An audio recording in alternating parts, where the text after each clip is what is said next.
How does a great nation, seemingly at the height of its power, contend with enemies both foreign and domestic? How did internal discord, foreign conflicts, and a devastating plague shape a kingdom and forge a new sense of identity? In this account, we will explore how medieval England grappled with its greatest adversaries, including France, Scotland, a terrible pestilence, and its own fractured self. Power struggles, international disputes, and civil conflicts would propel England to some of its most formidable heights and its most dire moments. As the medieval epoch neared its close, life for the average English person was structured and, if a bit unchanging, secure. The vast majority of the population toiled in the fields with little expectation of altering their circumstances. The relentless cycle of agricultural labor was punctuated only by religious festivals and special feast days. Meanwhile, the various guilds were now robust and fueled flourishing industries in England's towns and cities. Urban dwellers exchanged the instability of agrarian life for the opportunities of urban living, taking up specialized trades, becoming merchants, or serving the urban elite. For the nobility, when they were not campaigning, they would be hunting, participating in tournaments, or enjoying the comfortable life that their elevated social position provided. Barons and lords similarly prospered from the income of their manorial estates. At the royal level, the 13th century was dominated by two long-reigning monarchs, Henry III and Edward I, whose extended time on the throne had a formative influence on England and its neighbors. Henry III's ascendancy at a young age made it easier for the barons and lords to solidify the limitations imposed upon the monarchy by the Magna Carta. Henry's 56-year reign provided ample time to test these limits and contribute to the growth of England's most significant political institution, Parliament. Could an assembly of nobles, knights, and citizens truly challenge the authority of a king? Parliament evolved from the King's Great Council, which had traditionally included the monarch, his barons, earls, top ministers, and the bishops and abbots of the realm. The addition of knights of the shire and town burgesses reflected a changing England, and this was the genesis of Parliament as we recognize it today. This assembly had been slowly gaining importance since the Magna Carta, but Henry III's long minority and Edward III's legal reforms both provided opportunities for its expansion. Edward passed extensive legislative measures that established the principle of statute law. This simplified the existing common law system, and Edward leaned upon Parliament to give it its authority and guarantee its support. Edward used this new legal framework to rein in local, privately controlled courts, to simplify the feudal system, and to pass several laws addressing corruption in local governance. Like many things in government, the biggest catalyst for Parliament's ascent was taxation. Feudal dues and land rents had once been the primary source of a king's income. But by the late 13th century, shifts in the feudal economy and the expansion of the tax system had reversed this relationship. Taxes now comprised the majority of the king's revenue, and that money was needed more than ever to fund the escalating cost of the king's primary expense, international conflict. Ongoing skirmishes with Scotland and France in the 13th and 14th centuries compelled monarchs to go to Parliament more frequently than ever before to seek permission to raise new taxes. In 1297, Edward I's costly campaigns with Scotland and France caused him to levy taxes without Parliament's permission. In response, a furious Parliament passed the Confirmation of the Charters, which prohibited the king from raising taxes without its consent. By 1307, Parliament had developed two houses: the House of Lords, composed primarily of hereditary peers, and a House of Commons, drawn from a more representative section of the population, including knights and town burgesses. Although they mainly represented the property-owning and affluent classes, Parliament became more assertive throughout the 14th century. It insisted upon being summoned more often and put up more of a fight over taxation. Parliament used its taxation powers as a way to promote its own agenda, threatening to withhold funding unless the king agreed to its generally modest legislative requests. It was still a long way from the Parliament we know today, but it was on its way there. The 13th century was also crucial for England's relationships with its closest neighbours. Wales, under the leadership of Prince Llywelyn I, rose up against England first in 1277 and again in 1282. Edward I waged an effective campaign in North and South Wales simultaneously, culminating in a decisive contest in December 1283, where Prince Llywelyn met his end. As his name implies, Llywelyn I was the final independent ruler of Wales, which now became fully subject to England. Wales's distinct language, culture, and people meant it was never fully assimilated. English law was imposed from the larger urban centres, but most of Wales remained rural and Welsh-speaking. As the Normans had done before, Edward secured his control of Wales with a number of impressive fortifications, including the famous castles at Harlech and Caernarfon, which are among the finest examples of medieval castle construction anywhere in Europe. What did one king's ambition mean for a nation's sovereignty? England's relationship with Scotland was even more turbulent. When the Scottish throne was left vacant, with no clear heir in 1290, Edward offered himself as a neutral arbiter, much to the relief of the Scottish nobility. However, it was soon apparent that Edward's chosen candidate, John Balliol, was nothing more than a puppet. In 1295, the Scots conducted a secret alliance with the French, which was all the justification Edward needed to march north and seize the throne for himself. It was a fierce and brutal conquest, which in 1297 prompted the Scottish rebel William Wallace to rise up against him. The First Scottish War of Independence raged on for years. The Scots initially had the upper hand with a triumph at the Battle of Stirling Bridge, but in time, their momentum faded. With a fresh army drawn from recently acquired Wales, the English prevailed over the Scottish at the Battle of Falkirk in 1298. Wallace remained at large until 1305, when he was captured and delivered to Edward, who charged him with treason and atrocities. Wallace was then put to a grim end. However, the Scots already had a champion in waiting. In 1306, Robert the Bruce asserted himself as King of Scots, and Edward's demise en route to Scotland delayed the English response. The Scots finally got their pre-planned confrontation at Bannockburn in June 1314, where they crushed the English army and saw the demise of several leading English nobles. Bannockburn functionally ended English control of Scotland for several centuries, and Scottish independence was formally recognized with the Treaty of Edinburgh-Northampton in 1328. Bannockburn also helped spell the end of Edward II's reign. The loss of Scotland, coupled with mounting crown debt and a power-hungry nobility, led Parliament to denounce Edward and demand his removal. The powerful noble Roger Mortimer allied with Edward's own wife Isabella to orchestrate his removal from power, and the abdicated king perished in captivity in 1327, most likely by forceful means.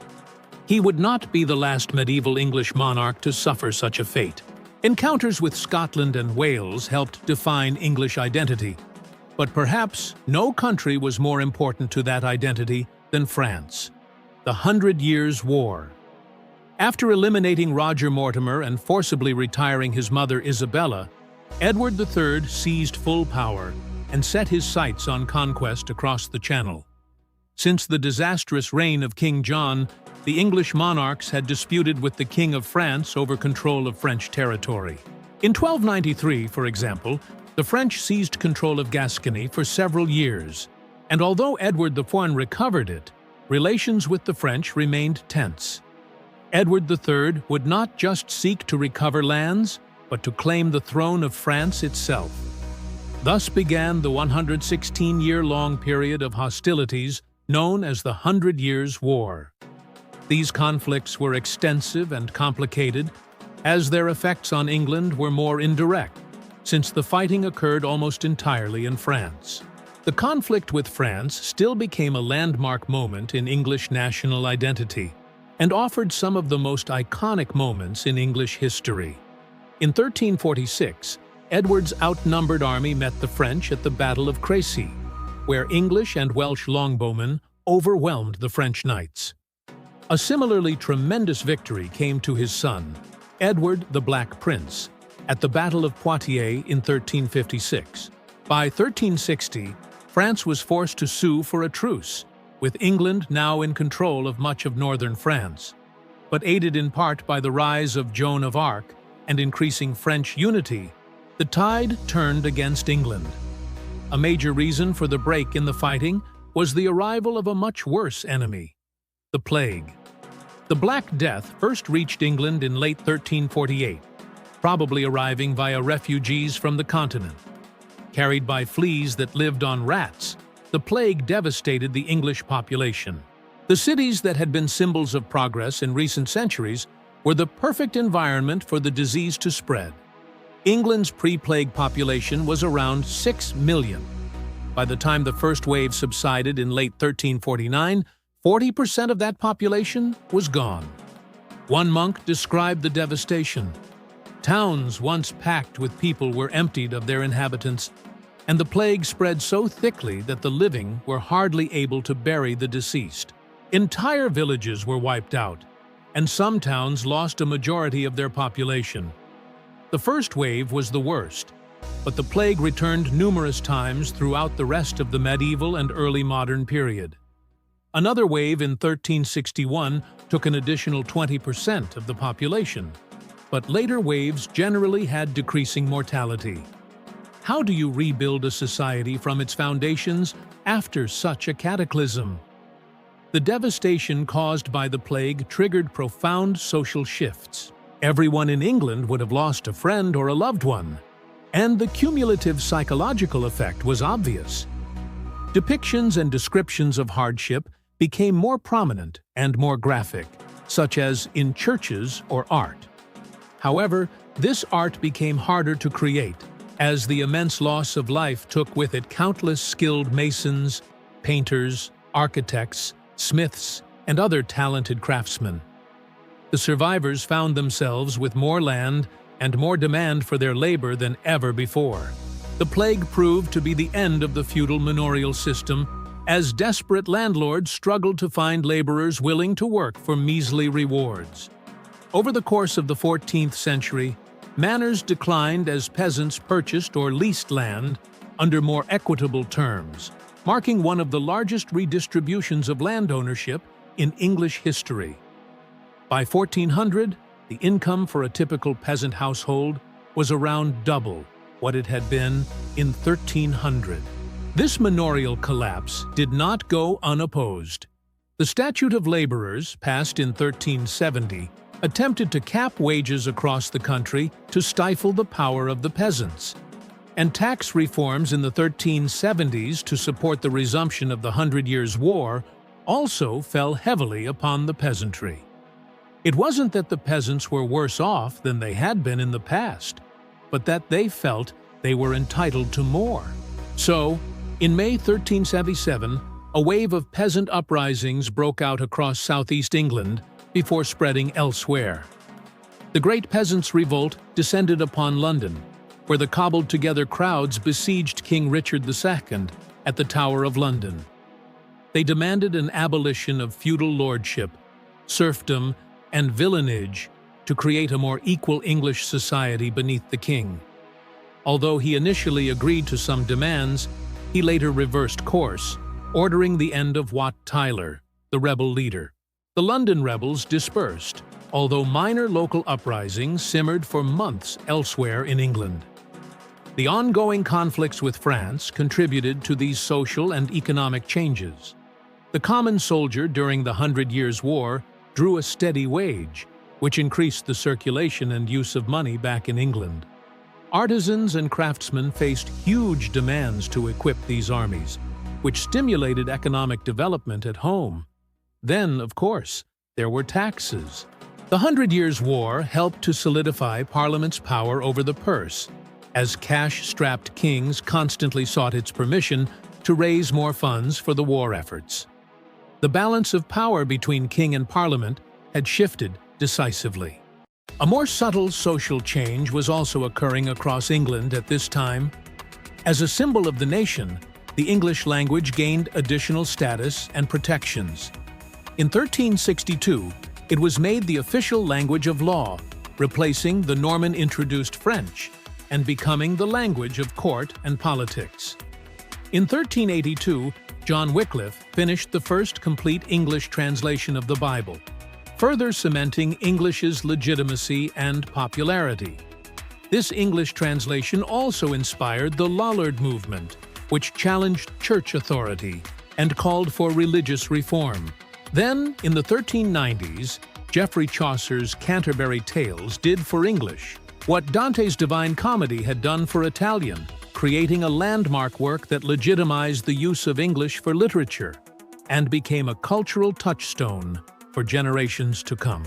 Richard II's rejection of the Peasants' Revolt was just one of the many things that made him deeply unpopular.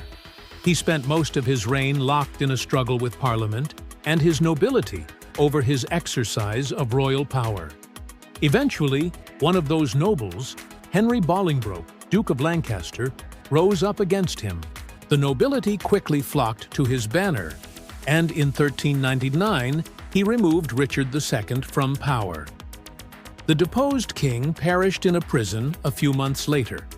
Henry IV's accession was welcomed at the time, but it would cause long-term problems. It established the precedent of deposing the monarch and seizing the throne by force. Although Henry IV had royal lineage via descent from Edward III, the competing claims of multiple distant royal heirs from the cadet branches of the Plantagenet line, those being Henry's House of Lancaster and later the House of York, would plunge England into chaos. How did a single change in leadership ignite a century of civil conflict? Hints of that chaos already manifested in Henry's reign. He spent much of it suppressing rebellions in his realm that indicated his tenuous legitimacy.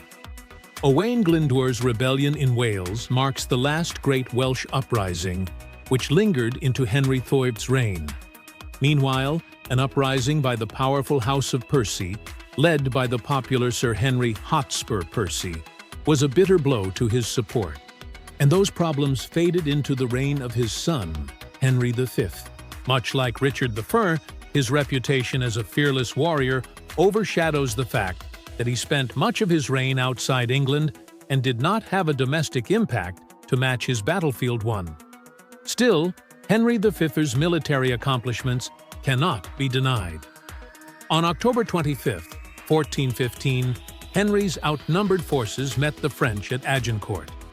Instead of a crushing defeat, Agincourt became one of the greatest triumphs in English history. Trapped by the mud and showered with projectiles from the English longbows, a massive portion of the French nobility, including 3 dukes, 6 counts, 90 barons, and almost 2,000 knights, perished. Agincourt and Henry V's name were forever enshrined in the annals of English history. Agincourt marked the peak of England's success in the Hundred Years' War.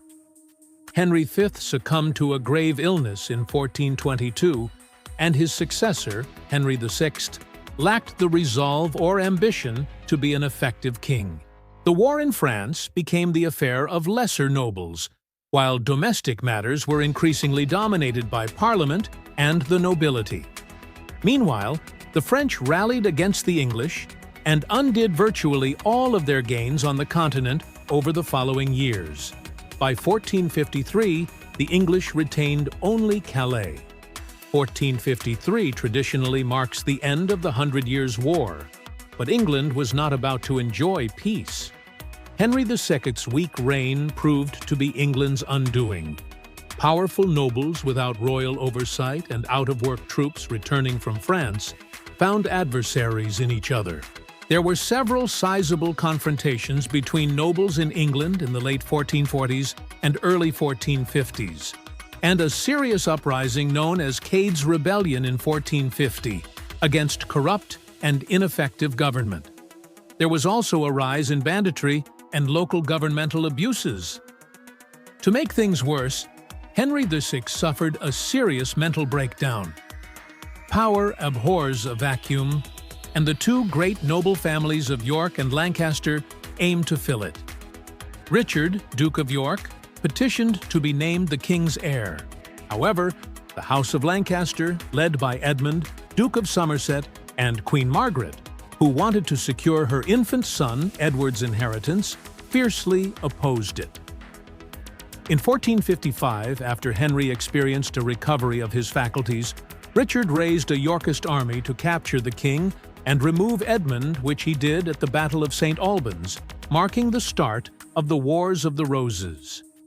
Richard installed himself as royal protector, effectively keeping Henry as a puppet, but his power was short-lived. Richard and the Yorkists soon fell from favor, and in 1459 were denounced as traitors by Parliament. Fighting reignited, with Henry being captured again at the Battle of Northampton in 1459. Yorkist fortunes were reversed, with Richard's end at the Battle of Wakefield the following year, leaving the Yorkist claim in the hands of his son, Edward. Edward marched on London, which threw open the gates to him and accepted him as Edward the Torster. Edward then went north, where he crushed the Lancastrians at the Battle of Towton. With almost 30,000 men lost in a single day, it was the most calamitous battle ever fought on English soil. With the triumph at Towton, and with Henry VI fleeing to Scotland, it seemed that the Yorkist grip on the throne was secure. However, after Edward's marriage to the minor noble Elizabeth Woodville, one of his allies, the Earl of Warwick, betrayed him and restored Henry VI to the throne in 1470. Edward fled to France, only to return the next year to reclaim his crown. He brought an end to the Earl of Warwick at the Battle of Barnet in April, and then saw the demise of Henry VI's son and heir at the Battle of Tewkesbury in May. Edward ordered most of the Lancastrian leadership to be executed, and Henry VI's convenient end a few days later was likely ordered by him too. Edward IV was a competent king who restored stability over a decade and began repairing the crown's dismal finances. England was exhausted by this point and welcomed his peaceful rule. It seemed the Wars of the Roses were over. However, Edward passed away suddenly in spring 1483, leaving the crown to his 12-year-old son, Edward V. Whether due to ambition or fear of a weak ruler, Edward V was never formally crowned and was declared illegitimate by his own uncle, Richard, Duke of Gloucester, who installed himself as Richard III. The young Edward, along with his brother, were imprisoned in the Tower of London, where they vanished a few months later. It is widely believed that Richard III had them removed. The disappearance of the princes in the Tower permanently stained Richard's reputation. Even fellow Yorkists turned against him. It was the perfect time for the Lancastrian claims to be resurrected. Henry Tudor, a distant scion of the House of Lancaster who had fled to France after the Lancastrian defeat at Tewkesbury in 1471, seized his chance. Backed by the King of France, he landed in Wales in 1485.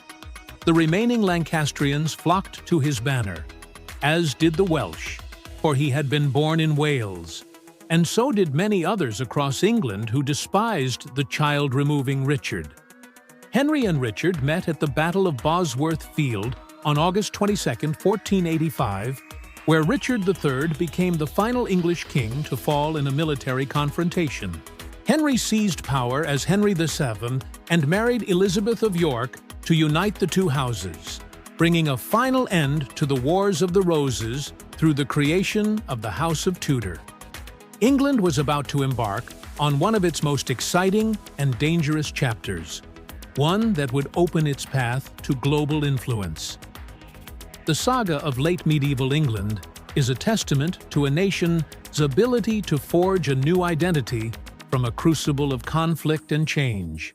From the rise of a powerful parliament to the final transformative clash of dynasties, this era demonstrates how a country can be reshaped by both external pressures and internal struggles. The enduring lessons of this time show us that true strength is not just in military might, but in political resilience, social adaptability, and the courage to rebuild. If you found this deep dive into one of the most turbulent periods in English history compelling, please subscribe to our channel. We bring these stories to life with incredible animations and meticulous research, ensuring every detail is based on the work of respected historians. Your support, by liking, sharing, and commenting, helps us continue to produce these professional, detailed historical documentaries for you. Thank you for watching, and stay tuned for our next video.